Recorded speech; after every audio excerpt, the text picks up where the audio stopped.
आहे. महाराष्ट्रातल्या महापौर पदाच्या सोडती पारदर्शकपणे कॅमेऱ्याच्या नियंत्रणात पार पडल्या असून त्यामध्ये कुठल्याही पद्धतीने हस्तक्षेप करता येत नाही असं सांगत विरोधी पक्षांचे आरोप महसूल मंत्री चंद्रशेखर बावनकुळे यांनी आज फेटाळले. ते आज नागपूरमध्ये वार्ताहरांशी बोलत होते. विरोधी पक्षांचे नेते विजय वडेट्टीवार हे सातत्यानं आरक्षण सोडतीबाबत आक्षेप घेत आहेत. अतिशय पारदर्शकपणे पार पडणाऱ्या या प्रक्रियेला संशयाच्या सावटाखाली आणणं अयोग्य असल्याचं बावनकुळे यांनी सांगितलं.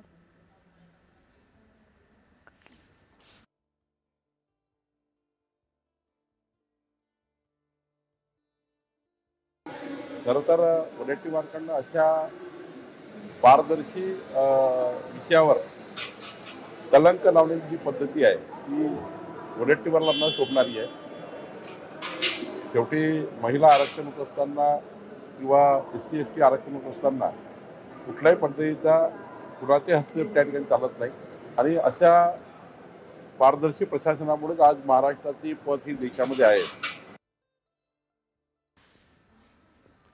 बावनकुळे यांनी राज ठाकरेंची राजकीय भूमिका, नाना पटोले, प्रकाश आंबेडकर आदींची वक्तव्य तसंच अचलपूर इथे झालेली युती अशा अनेक मुद्द्यांवर यावेळी आपलं मत व्यक्त केलं.